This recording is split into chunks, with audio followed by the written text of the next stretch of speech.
दोस्तों, आज की कहानी है प्रवीण और पल्लवी के नाम। मुझे उसके दोस्तों से पता चला था कि उसे नीला रंग बहुत पसंद है और कई बार मैंने उसे नीले रंग की शर्ट पहने हुए भी देखा था। यही सोचकर आज मैंने भी नीले रंग का ड्रेस पहना था, बालों को कमर पर खुला छोड़ दिया था और मेरे चेहरे पर एक खूबसूरत मुस्कान थी। मुझे मालूम था कि मैं जो भी कर रही हूँ वो बस अंधे कुएं में कूदने जैसा है, लेकिन प्यार कभी भी सोच समझकर नहीं किया जाता। प्यार एक ऐसी बला है जो अगर किसी से चिपक जाए तो आसानी से अलग नहीं होती। मैंने एक गहरी सांस लेकर हवा के हवाले की थी। आज मैंने खुद को पूरी तरह से तैयार किया था और सोच लिया था आज मैं प्रवीण के सामने प्यार का इजहार कर दूंगी। अगर मैंने देर की तो क्या पता वो मुझे मिले ही ना। ये सोचकर मैं थोड़ी भावुक हो गई थी, लेकिन एक नई उम्मीद के साथ मैंने यूनिवर्सिटी की तरफ कदम बढ़ाए थे। मुझे पता था कि सुबह के वक्त वो कहाँ पाया जाता है। कहने को वो एक बहुत बड़ा गुंडा था, हर कोई उससे डरता था। लड़कियां तो उसके पास से गुजरने से भी घबराती थीं। कॉलेज के लड़के तो लड़के, वहाँ के टीचर तक उसके सामने सिर झुकाए खड़े रहते थे। वो बहुत अजीब था। उसके चेहरे पर चट्टानों जैसी सख्ती रहती थी, हर वक्त गुस्से में रहता, लेकिन पढ़ाई में सबसे आगे था। कहने को वो बहुत बड़ा गुंडा था, लेकिन उसकी एक एक अदा की मैं दीवानी हो चुकी थी। मैंने अपनी ज़िंदगी में ऐसे ही एक लाइफ पार्टनर की कल्पना की थी जिससे पूरी दुनिया डरती हो और वो मुझसे प्यार करता हो। लेकिन मुझे ये नहीं मालूम था कि वो तो पहले ही किसी और का दीवाना रह चुका है, किसी और की मोहब्बत में सर से लेकर पैर तक डूबा हुआ था। जैसे ही मैं यूनिवर्सिटी में आई, मेरी नज़र यूनिवर्सिटी के पिछले हिस्से की तरफ उठी और मैंने अपने कदम पीछे की ओर बढ़ा दिए थे, क्योंकि मेरा दिल जोर से धड़क रहा था, हाथ पैर कांप रहे थे। मुझे पता था कि मैं जो करने जा रही हूँ वो खतरनाक है। हो सकता है उसे मुझ पर गुस्सा आए और वो मुझ पर हाथ भी उठा दे, क्योंकि वो बहुत ही खतरनाक गुंडा है। लेकिन मैंने अपने कदम नहीं रोके थे। मैं सीधा पिछले हिस्से की तरफ चली आई थी। वो अपने दोस्तों के साथ बैठा सिगरेट पीने में बिजी था। उसकी शर्ट के बटन खुले हुए थे, उसका मजबूत सीना नजर आ रहा था। आंखों में एक अजीब सी बहसत थी, लेकिन वो देखने में बहुत खूबसूरत था। अगर उसका हुलिया ठीक कर दिया जाता तो वो एक हैंडसम आदमी बन सकता था। मैंने एक गहरी सांस ली और डरते डरते उसे हेलो किया। उसने मुझे सवालिया नज़रों से देखा था। मेरी आंखें झुकी हुई थीं। मेरे हाथ में रजिस्टर भी था और एक कंधे पर यूनिवर्सिटी का बैग भी टंगा हुआ था। वो कुछ कहता या सुनता इससे पहले ही मैंने अपने रजिस्टर में छुपाए हुए उस गुलाब के फूल को बाहर निकाल लिया जो मैं उसे देने के लिए लेकर आई थी। उसकी आंखें उस फूल को देखकर बड़ी बड़ी हो गई थीं। उसके साथी एकदम पीछे हो गए थे और हम दोनों को देखने लगे। मैंने उसकी तरफ गुलाब का फूल बढ़ाते हुए नम लहजे में कहा, प्रवीण, मैं जानती हूँ कि तुम्हें ये सब चीज़ें शायद अजीब लगें, हो सकता है तुम्हें ये सब पसंद भी ना आए, लेकिन मैं मजबूर हूँ। मैं कब तुम्हारी मोहब्बत में गिरफ्तार हुई मुझे खुद पता नहीं। अगर तुम मुझे नहीं मिले तो मैं जिंदा नहीं रह पाऊंगी। मैं तुमसे बहुत प्यार करती हूँ और तुम्हारे ही नाम पर जीना चाहती हूँ। मेरी मोहब्बत को कबूल करके मुझे धन्य कर दो। मैं हमेशा तुम्हारी शुक्रगुजार रहूँगी। पूरी रात बैठकर मैंने यही तो स्क्रिप्ट तैयार की थी कि उसके सामने मैंने क्या क्या बोलना है, और वही सब रटे रटाए सेंटेंस मैंने उसके सामने बोल दिए थे। हालांकि कुछ ज़रूरी सेंटेंस दिमाग से निकल भी चुके थे, जिन्हें याद करने की मैंने हर मुमकिन कोशिश की, लेकिन याद ही नहीं आए तो सर झटक दिया और दिल ही दिल में भगवान से प्रार्थना करने लगी कि वो मेरी मोहब्बत को स्वीकार कर ले, जबकि वो मुझे गुस्से भरी नज़रों से देख रहा था। मैंने बस एक बार उसके चेहरे को देखा था और फिर अपनी आंखें कस के बंद कर ली थीं। मुझे पता था कि अब तो मेरी खैर नहीं। मैंने उसके गुस्से के लिए खुद को तैयार कर लिया था। हम दोनों के बीच कुछ पल खामोशी रही और इस खामोशी को उसके एक साथी ने तोड़ा था, जो कहने लगा, भाई कोई आ रहा है, क्या करना चाहिए बोलो। ये सुनकर वो अपनी जगह से अपनी शर्ट झाड़ते हुए खड़ा हो गया और मुझे देखते हुए बहुत ही सर्द लहजे में बोला, लड़कियां इस तरह मर्दों के सामने आकर इजहार मोहब्बत नहीं करती, और जो करती हैं वे अच्छे घरों की औरतें नहीं होती। ये कहकर वो वहाँ रुका नहीं, बल्कि अपने साथियों के साथ वहीं मुझे अकेला छोड़कर चला गया। मुझे लगा था कि वो मेरा गुलाब स्वीकार करेगा, मेरी खूबसूरती का दीवाना हो जाएगा, मुझसे प्यार करने लगेगा, और अगर ऐसा ना भी करे तो मुझे समझाएगा, मुझे प्यार करने से रोकेगा तो मैं उसे मना लूँगी, उसे अपनी मोहब्बत का यकीन दिलाकर उसे राज़ी कर लूँगी। लेकिन उसने तो मुझे जलील कर दिया था। उसका कहना था कि प्यार करने वाली लड़कियाँ अच्छी नहीं होती, और ये कहाँ का इंसाफ था। लड़कों के साथ मोहब्बत करने का हम लड़कियों को क्या कोई हक नहीं? क्या हमारी कोई फीलिंग्स नहीं होती? जिसे हम प्यार करते हैं उसे जाकर अपनी मोहब्बत का इजहार करें तो क्या ये गलत है? मेरा गुस्सा 7वें आसमान पर पहुंच चुका था। मैं गुस्से के आलम में अपनी जगह से खड़ी हुई और उस गुलाब को अपने बैग में डालते हुए गुस्से और तकलीफ से रो पड़ी थी। मेरी बेबसी मेरी आंसुओं की सूरत में जाहिर हो रही थी। मेरी हिचकियां बंद गई थीं। मैं अपने बाप की इकलौती औलाद थी। माँ का बहुत पहले ही देहांत हो गया था, इसलिए पापा ने मुझे बहुत लाड प्यार से पाला था। मेरे पापा एक बहुत ही अमीर आदमी थे, उनके पास बहुत दौलत थी, इसलिए मुझे कभी किसी चीज़ की कमी महसूस नहीं हुई थी। बल्कि कहना गलत नहीं होगा कि आज तक मैंने कभी कोई चीज़ पसंद की हो और मुझे इनकार सुनने को मिला हो। लेकिन आज जो कुछ मेरे साथ हुआ था वो मुझे सैकड़ों मौतें मार चुका था। काफ़ी देर तक मैं वहीं बैठकर रोती रही और फिर वहाँ से उठकर क्लास लेने चली गई थी। क्लास लेते वक्त भी मैं होश में नहीं थी। लगातार मेरी आंखों से आंसू जारी थे। एक पल के लिए मुझे ऐसा महसूस हुआ जैसे कोई मुझे देख रहा है। मैंने अपने चारों तरफ नज़र घुमाई, लेकिन क्लासरूम में ऐसा कोई नहीं था जो मेरी तरफ देख रहा हो। मैंने अपना सर झटक दिया था और टीचर से परमिशन लेकर क्लासरूम से बाहर आ गई थी। मेरा इरादा कैफ़े जाकर चाय पीने का था ताकि सर का दर्द थोड़ा कम हो जाए, लेकिन मेरा दिल हर चीज़ से उचाट हो गया था। आंसू थे कि रुकने का नाम ही नहीं ले रहे थे। मुझे तो लगा था कि मैं दुनिया की सबसे खूबसूरत लड़की हूँ, अपने बाप की लाडली हूँ, इतना पैसा और दौलत है, कभी कोई मुझे मना नहीं करेगा। लेकिन जिस अंदाज में आज प्रवीण ने मेरी तौहीन की थी वो मुझे बहुत तकलीफ पहुँचा रही थी। रोते रोते मैं घर आ गई थी। सारे रास्ते मेरी रुलाई जारी थी। इस वाक़ये के बाद मेरी तबीयत काफ़ी ख़राब हो गई थी। मेरी तबीयत को लेकर पापा भी बहुत परेशान हो गए थे और कई बार मुझसे पूछ चुके थे कि आखिर तुम्हारे साथ प्रॉब्लम क्या है, तुम्हें हुआ क्या है जो तुम इतनी बीमार हो गई। लेकिन मेरे पास कहने को कुछ था ही नहीं। मुझे चुप लग गई थी। वक्त का काम है गुजर जाना और वो अपनी रफ्तार के मुताबिक गुजरता जा रहा था। आज मुझे यूनिवर्सिटी न जाते हुए पूरा 1 हफ्ता हो गया था और इस 1 हफ्ते में मेरा बहुत ज़्यादा लॉस हो गया था, जिसका अंदाज़ा मुझे अच्छे से लगने लगा था। मगर तबीयत इतनी ख़राब थी कि मैं बिस्तर से उठ भी नहीं पा रही थी। लेकिन आज मैंने हिम्मत की थी और यूनिवर्सिटी की तरफ निकल पड़ी थी।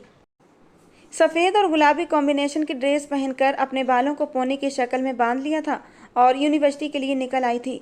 आंखें अब भी लाल हो रही थीं और चेहरा मुरझाया हुआ था। हर पल मेरी आंखों के सामने प्रवीण का चेहरा ही घूम रहा था और उसके साथ हुई बातें मेरा दिल बेचैन कर रही थीं। क्या मैं अच्छी लड़की नहीं थी या फिर मैं अच्छे ख़ानदान से नहीं थी? ऐसे कई सवाल मेरे दिमाग में घूम रहे थे जिनका जवाब मेरे पास मौजूद नहीं था। मैं बस प्रवीण से एक ही सवाल पूछना चाहती थी कि आखिर उसने मेरे प्यार को क्यों ठुकराया? क्या प्यार करना गुनाह है? और क्या अच्छे घरानों की लड़कियों को प्यार नहीं होता? लेकिन मैंने अपने लब सी लिए थे, मगर मुझे मालूम नहीं था कि आज मुझ पर क्या क़यामत टूटने वाली है। जैसे ही मैं यूनिवर्सिटी में दाखिल हुई तो सामने का मंजर देखकर मेरे रोंगटे खड़े हो गए थे। मेरे ख्वाबों ख्यालों में भी नहीं था कि आज मैं अपनी आंखों से ये मंजर देखूंगी। ये मंजर देखने से पहले मुझे मौत क्यों नहीं आ गई? मेरा दिमाग उल्टी सीधी सोचें बुनने में लगा हुआ था। मेरे बिल्कुल सामने प्रवीण एक लड़की को अपनी बाहों में लिए उसके बेहद करीब था और बहुत सारी यूनिवर्सिटी के ही जो प्रवीण के दोस्त थे उसके इर्द गिर्द घेरा जमाए उसे उस अनजान लड़की को किस करने के लिए बोल रहे थे। मेरी आंखों में नफरत के आसार साफ दिखाई देने लगे थे। मुझे प्रवीण से मोहब्बत इसीलिए हुई थी कि वो औरतों की इज्जत करता था, किसी से बदतमीजी से पेश नहीं आता था। बेशक मर्दों की वो हालत ख़राब कर देता था, लेकिन औरतों के साथ कभी बदसलूकी नहीं करता था। लेकिन आज जो मंजर मैंने अपनी आंखों से देखा था वो देखकर मुझे अपनी मोहब्बत से नफरत महसूस हो रही थी। मैं अभी पलटकर क्लासरूम की तरफ बढ़ती, इससे पहले ही पूरा मंजर बदल चुका था और मुझे यकीन नहीं हो रहा था कि सामने क्या हुआ है। प्रवीण ने बिना सोचे समझे उस लड़की को अपने ऊपर से धक्का दिया था और वो लड़की दूर जाकर गिरी थी।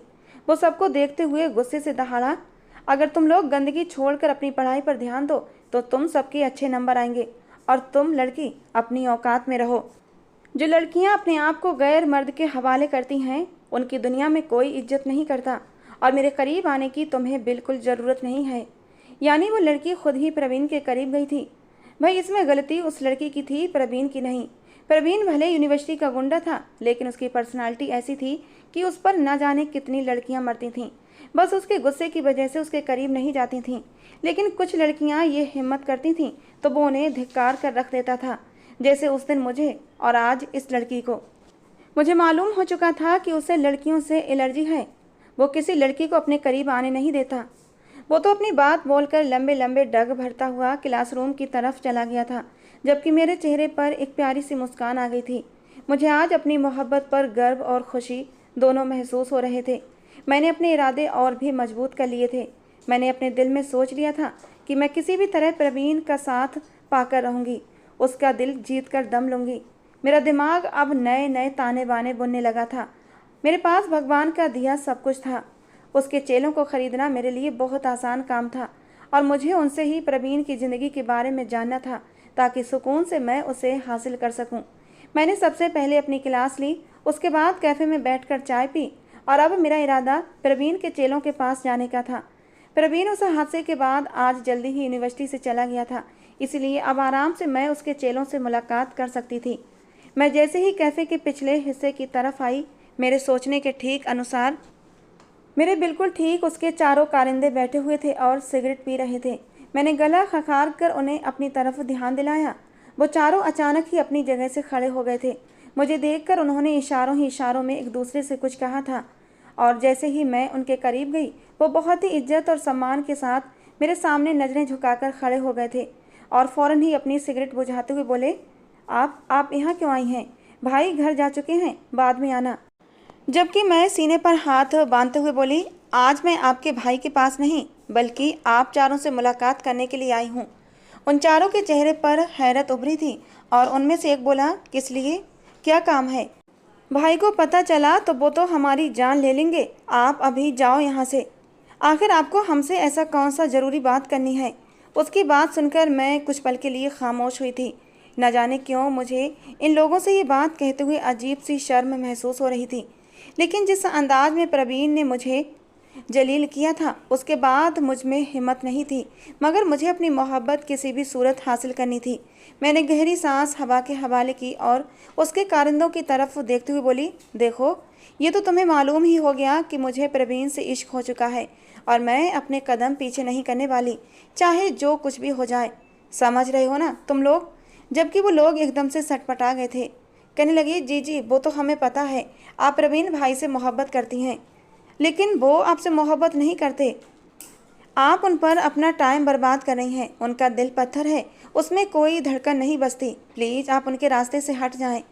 मैंने गुस्से से उन्हें लताड़ कर कहा, मुझे तुम्हारे राय की ज़रूरत नहीं है, बस मुझे आपके भाई के बारे में कुछ मालूमात हासिल करनी है।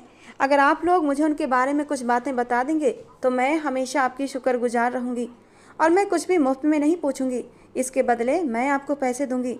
जबकि वो चारों एकदम ही नाराज़ हो गए थे और मुझे देखते हुए कहने लगे, हम बिकाऊ नहीं हैं, हमारे लिए हमारा भाई बहुत अहमियत रखता है और आपको जो भी पूछना है आप पूछ सकती हैं, हम बताने के लिए तैयार हैं।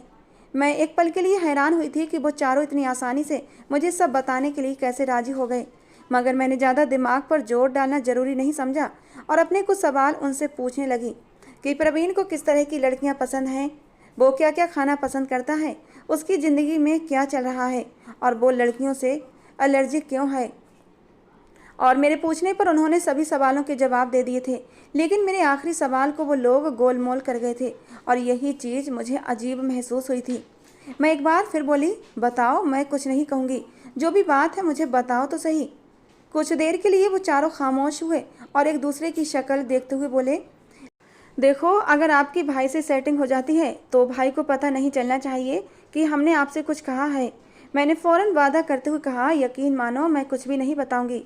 मैं उनको इस बात की भनक भी नहीं लगने दूंगी कि मैंने कभी तुम लोगों से मुलाकात भी की थी। प्लीज़ मुझे बताओ तो सही, आखिर वजह क्या है। और फिर जो बातें उन लोगों ने बताई थीं वो सुनकर मुझे ऐसा महसूस हुआ जैसे मेरे कदमों तले से ज़मीन निकल गई हो। मेरे होश उड़ गए थे। मुझे यकीन नहीं आ रहा था कि मेरी मोहब्बत पहले ही किसी और से मोहब्बत कर चुकी है। उन लोगों का कहना था कि प्रवीण किसी लड़की से बेइंतहा मोहब्बत करता था और उसके इश्क में पागल हो चुका था, मगर उस लड़की ने आखिरी मौके पर उसको धोखा दे दिया था। वो प्रवीण के साथ खेल रही थी, वो किसी और से मोहब्बत करती थी। प्रवीण का पैसा खाने के लिए वो उनके साथ थी, जबकि प्रवीण उस लड़की से सच्चे दिल से मोहब्बत करता था और उसके साथ अपनी पूरी ज़िंदगी बिताना चाहता था। और जब उस लड़की ने प्रवीण को धोखा दिया था तो प्रवीण एकदम दीवाना सा हो गया था। न जाने कितने दिनों तक वो अस्पताल में भर्ती रहा था। उसे ज़िंदगी से नफरत हो गई थी, वो मरना चाहता था। लेकिन उसके दोस्तों ने ही उसे समझाया कि वो लड़की बेवफा थी और उस बेवफा की खातिर अपने आप को तकलीफ़ मत पहुंचाओ। तब से ही प्रवीण को औरतों से सख्त नफरत है और वो किसी को भी अपने करीब आने नहीं देता। और उसे लड़की से धोखा मिलने के बाद ही प्रवीण के अंदर इतना गुस्सा, नफरत भर गई थी कि वो पत्थर दिल बन चुका था। हर किसी से गुस्से से बात करता, हर किसी को अपने गुस्से का निशाना बनाकर उसकी पिटाई कर देता। धीरे धीरे प्रवीण पूरे कॉलेज में गुंडा मशहूर हो चुका था। कुछ पल के लिए मैं बिल्कुल सन्न होकर खड़ी हो गई थी। मेरी आंखों में आंसू आ गए थे। यह ख्याल ही मेरी रूह को खींचने के लिए काफ़ी था कि मैं जिस शख्स से मोहब्बत करती हूँ वो पहले ही किसी का दीवाना है। काफ़ी देर तक मैं उन लोगों की बातें सुनती रही। वो लोग मुझे प्रवीण की और भी अच्छाई और बुराई दोनों बता रहे थे। कई बार तो मैं चौंक भी गई थी कि ये लोग मुझे प्रवीण के बारे में इतनी आसानी से क्यों बता रहे थे। लेकिन मैंने कुछ भी कहना सही नहीं समझा था। मेरी उन लोगों से लगभग आधे घंटे की मुलाकात हुई थी और फिर मैं सीधा अपने घर आ गई थी। घर आने के बाद नौकरों ने खाना लगाने के बारे में पूछा था, मगर मैंने बिना कुछ भी बोले अपने कमरे में आकर दरवाजे से ही लगकर बैठ गई थी। मेरी आंखों से आंसू लगातार बह रहे थे। मेरी हालत ऐसे थी जैसे मेरे बदन में खून ना हो। काफ़ी देर रोने के बाद मेरा दिल कुछ हल्का हुआ तो मैं कमरे से बाहर आई थी। लेकिन सामने का मंजर देखकर एक पल के लिए मैं हैरान हो गई थी। मेरे पापा कुछ लोगों के साथ बैठे बातें कर रहे थे और उन लोगों की बात का टॉपिक सिर्फ और सिर्फ मैं थी। मैं भी उनके करीब चली आई और हाय हेलो करके पापा के पास ही खड़ी हो गई थी, जबकि पापा एकदम ही अपनी जगह से खड़े हुए और मेरे कंधे पर हाथ रखते हुए मेरा परिचय सामने बैठे उस आदमी से करवाने लगे थे। एक पल के लिए मैं हैरान हुई थी, लेकिन धीरे धीरे मुझे सारी कहानी समझ आने लगी थी। मैं उठकर अपने कमरे में आना चाहती थी क्योंकि मेरे पापा मेरा रिश्ता उस आदमी से कर रहे थे, लेकिन उन्होंने मुझे आने नहीं दिया, बल्कि मेरा हाथ पकड़कर मुझे अपने बराबर में ही बिठा लिया था। वो लोग काफ़ी देर तक हमारे घर बैठे रहे और मैं गुस्से से अंदर ही अंदर खौलती रही। एक अच्छी मुलाकात के बाद वो लोग हमारे घर से चले गए थे। उन लोगों के जाते ही मैं गुस्से से भड़क उठी थी।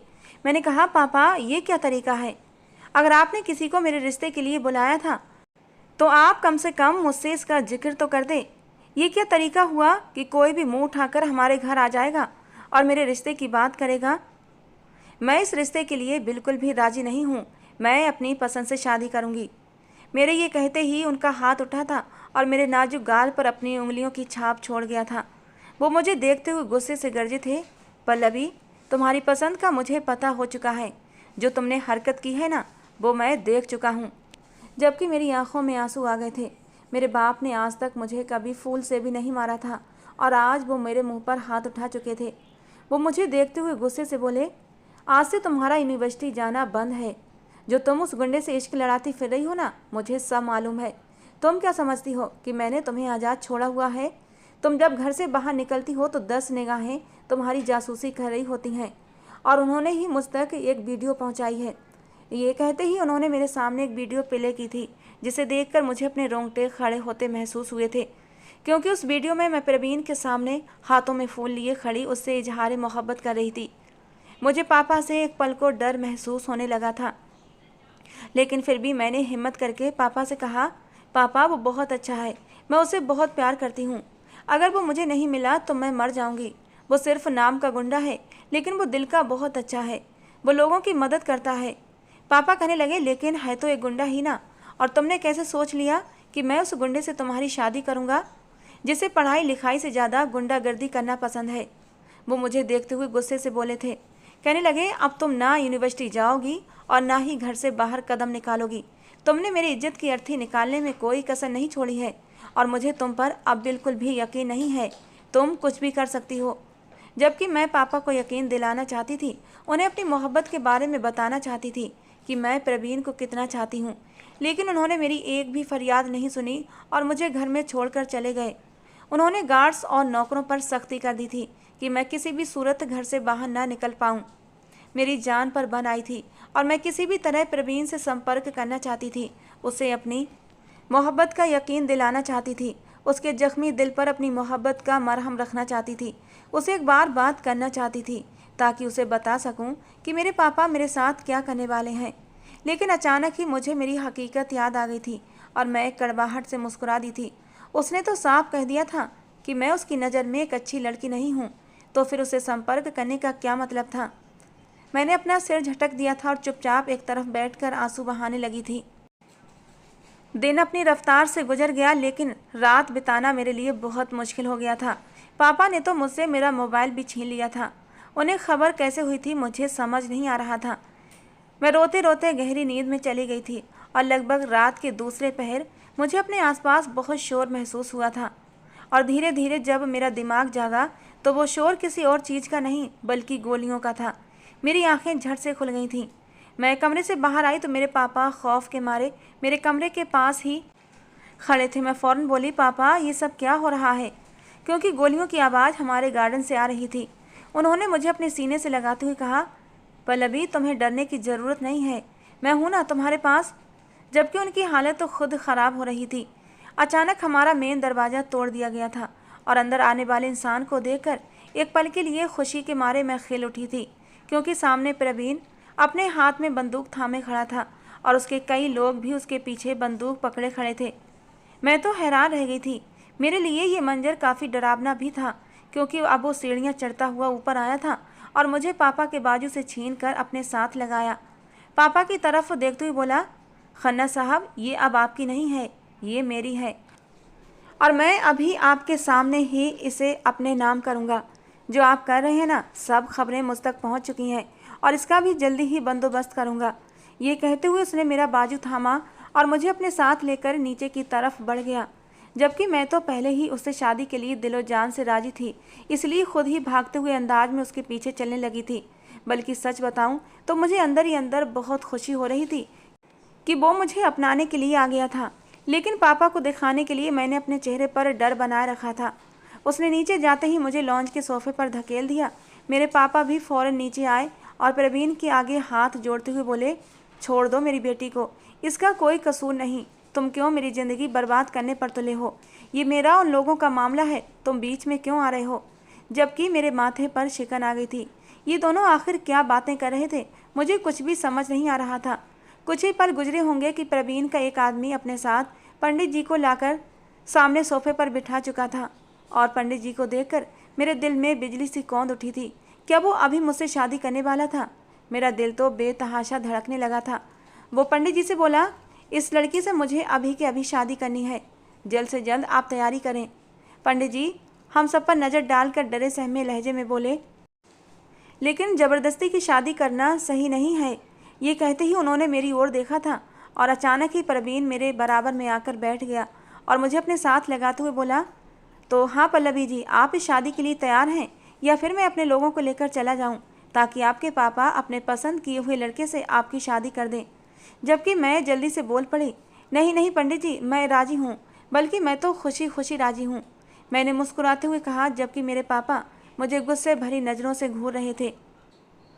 न जाने क्यों मुझे अब कुछ गलत होता महसूस हो रहा था, लेकिन मैंने प्रवीण के साथ शादी कर ली। मैं अपनी शादी बहुत धूमधाम से करना चाहती थी, लेकिन वो शादी होते ही खड़ा हो गया और साथ में मुझे भी खड़ा कर चुका था। मैं तो समझी थी कि वो अभी शादी करके चला जाएगा, लेकिन उसने मेरा हाथ थामकर मुझे अपने साथ ही ले जाने लगा। पापा चीखकर बोले थे, मेरी बेटी को छोड़ दो, मैं तुम्हें कुछ नहीं कहूँगा और ना ही अब कोई गलत काम करूँगा। जबकि मैंने बेखुदी में मुड़कर अपने पापा की ओर देखा कि वो न जाने क्या कहना चाहते हैं, लेकिन प्रवीण ने सिर ना में हिलाया और मुझे अपने साथ ही गाड़ी में बिठाकर अपने घर की ओर ले जाने लगा। गाड़ी में बैठते ही मैं प्रवीण की तरफ मुड़ी थी और उसके गले लगते हुए खुशी से चहकते हुए बोली, मुझे तो यकीन ही नहीं आ रहा कि आप मुझे मिल चुके हैं। ये कैसे हो गया? आपने तो कहा था कि मैं अच्छी लड़की नहीं हूँ, तो फिर? जबकि अचानक ही उसके चेहरे पर चट्टानों जैसी सख्ती आ चुकी थी। उसने मुझे खुद से दूर धक्का दिया और मुझे गुस्से से देखते हुए बोला, मुझे ज़्यादा बकबक सुनना पसंद नहीं है और ना ही ज़्यादा बोलना, इसीलिए चुप रहो और ज़बरदस्ती मुझसे चिपकने की कोशिश मत करो, दूर होकर बैठो मुझसे। उसकी डांट पर मेरा दिल बुरी तरह से धड़क रहा था। उसकी दहाड़ से तो मेरा रोम रोम काँप उठा था। मैंने नाराज़गी से मुंह फेर लिया था।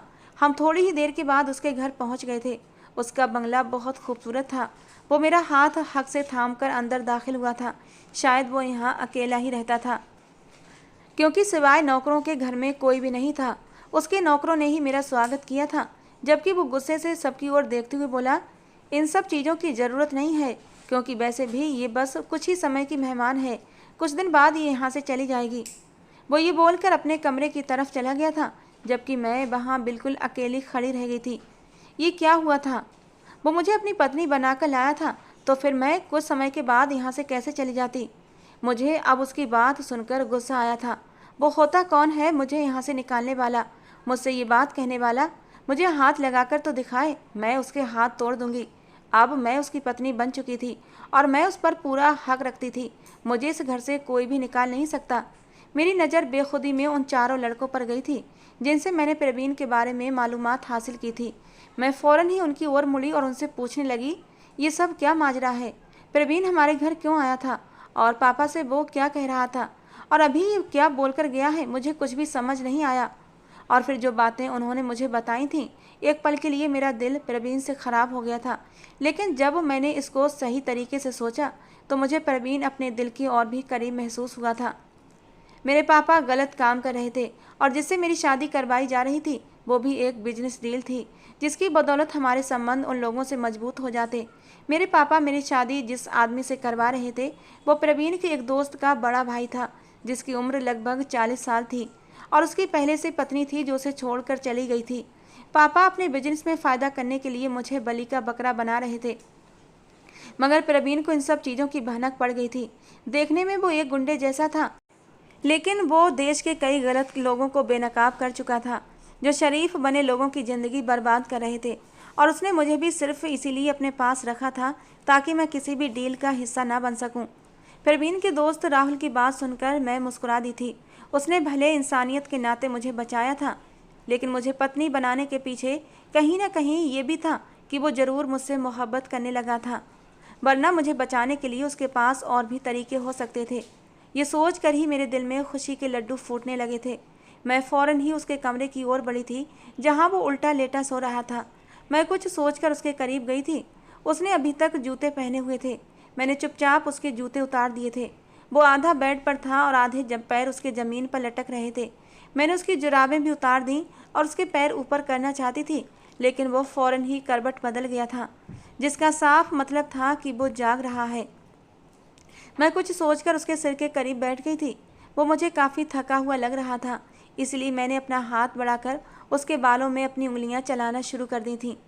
पहले तो वो कश्मकश में पड़कर मुझे झटक देना चाहता था, लेकिन जैसे जैसे उसे मेरी उंगलियों से आराम मिलने लगा, वो जल्दी ही नींद की वादियों में खो गया था। वो सोते हुए किसी मासूम बच्चे जैसा लग रहा था, लेकिन मुझे पता था ये आंखें जैसे ही खुलेंगी तो मुझे चीड़ फाड़ कर रख देंगी, लेकिन मैंने भी सोच लिया था कि मैं इस शख्स के दिल में अपनी जगह बनाकर रहूँगी और इसके लिए मुझे बहुत मेहनत करनी थी। अगली सुबह जब मैं जागी तो सबसे पहले मैंने उसके कपड़े तैयार किए, उसके जूते पॉलिश किए और उसका और अपना यूनिवर्सिटी बैग तैयार किया। फिर उसके लिए अपने हाथों से नाश्ता बनाने के लिए किचन में चली गई। काफ़ी मेहनत के बाद मैंने एक अच्छा नाश्ते का इंतज़ाम कर लिया था और नौकरों की मदद से मेज़ भी सजा दी। मैं काफ़ी देर तक उसका इंतज़ार करती रही। थोड़ी देर बाद ही वो नहा धोकर फ्रेश होकर नीचे आया था, तो मैं उसके इंतज़ार में ही बैठी थी। उसने सिर्फ एक नज़र मुझ पर डाली और घर से बाहर निकलता चला गया। मैं भागकर दरवाजे तक आई, लेकिन उसने मुड़कर मुझे देखना गवारा भी नहीं किया। मेरी आंखों में आंसू आ गए थे। नौकरानी मेरे पास आते हुए बोली, मालकिन आप नाश्ता कर लें, साहब सुबह नाश्ता नहीं करते। मैं रोते हुए अपने कमरे में आ गई थी, लेकिन अभी कुछ ही देर हुई थी कि एक नौकर मेरे पास आया और प्रवीण का संदेश देते हुए बोला कि साहब आपको नीचे बुला रहे हैं। मुझे हैरानी हुई कि वो इतनी जल्दी कैसे वापस आ सकता है। मैं नीचे आई तो वो नाश्ते की मेज़ पर बैठा हुआ था, यानी उसे मेरा रोना बर्दाश्त नहीं हुआ था और इसीलिए वो वापस लौट आया था। मैं कैसे भूल गई थी ये प्रवीण का घर था और यहाँ पर कैमरे होना तो ज़रूरी था, और ख़ास कर उसके कमरे में।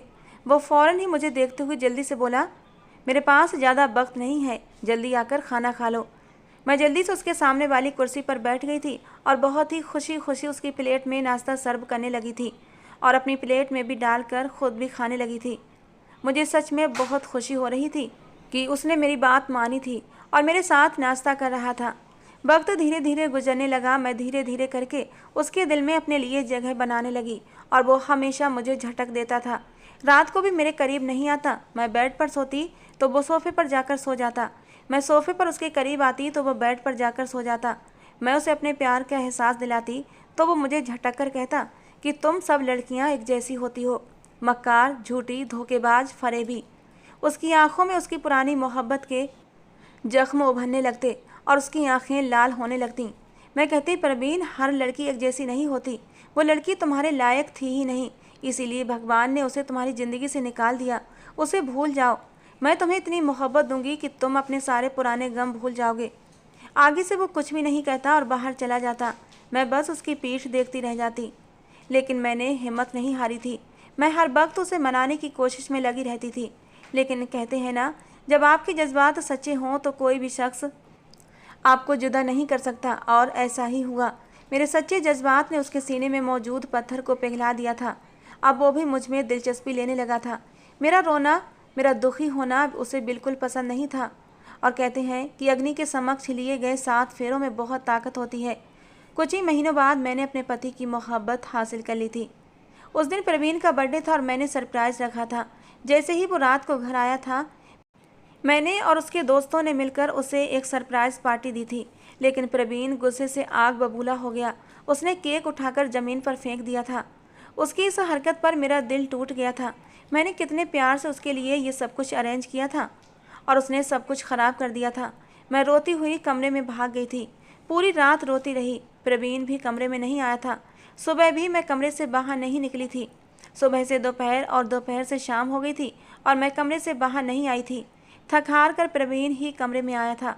उसके हाथों में खाने की प्लेट थी। उसे देखते ही मैंने अपना मुंह फेर लिया था। वो मेरे करीब होकर बैठ गया और मुझे उठाकर बिठाया था। उसकी नज़रें झुकी हुई थीं, जैसे उसे अब अपनी गलती का एहसास हो चुका था। कहने लगा, पल्लवी, माफ़ कर दो। जब से नैना ने मुझे धोखा दिया है, मैं किसी भी लड़की पर भरोसा करना नहीं चाहता और इसीलिए मैं तुम्हें भी खुद के करीब आने देना नहीं चाहता। लेकिन धीरे धीरे कब तुम मेरे दिल में बस गई मुझे पता ही नहीं चला। तुम रोती हो तो मेरे दिल को बहुत तकलीफ़ होती है। प्लीज़ मत रोया करो। ये कहते कहते उसने मेरी आंखों में आए आंसू साफ कर दिए थे। उसके इतने से प्यार पर ही मैं फपक पड़ी थी और रोते हुए उसके सीने से जा लगी। इस अचानक हमले के लिए वो तैयार नहीं था। वो एकदम से मेरी इतनी करीबी संगत पर हड़बड़ा गया था। लेकिन फिर अगले ही पल उसने मुझे अपनी आगोश में समा लिया था। मेरे माथे को चूम कर अपने प्यार की पहली मोहर लगाई थी और फिर हमारी मोहब्बत का मिलन हुआ था। प्रवीण की मजबूत बाहों में समाकर मैं दुनिया जहान के गम भूल चुकी थी और उसने भी मेरे ऊपर इतनी चाहतें लुटाई थीं कि अब उसके सिवा मुझे किसी की चाह नहीं रही थी। हमारी शादी को आज 8 महीने हो गए हैं और प्रवीण की मोहब्बत पाकर मैं बेहद खुश हूँ। अभी भी मैं उसकी ही आगोश में सुकून की नींद सो रही थी और दिल ही दिल में भगवान का धन्यवाद कर रही थी कि मुझे मेरी मोहब्बत मिल गई। दोस्तों, आज की हमारी कहानी थी प्रवीण और पल्लवी के नाम। आपको कैसी लगी ज़रूर बताना। पसंद आई हो तो प्लीज़ लाइक करना। रोज़ एक नई कहानी सुनने के लिए हमारे चैनल को भी सब्सक्राइब करना। अपने नाम की कहानी लिखवाने के लिए दोस्तों आप अपने नाम मुझे नीचे कमेंट बॉक्स में देना। मैं आप लोगों के नाम की स्टोरी भी लेकर ज़रूर आऊँगी।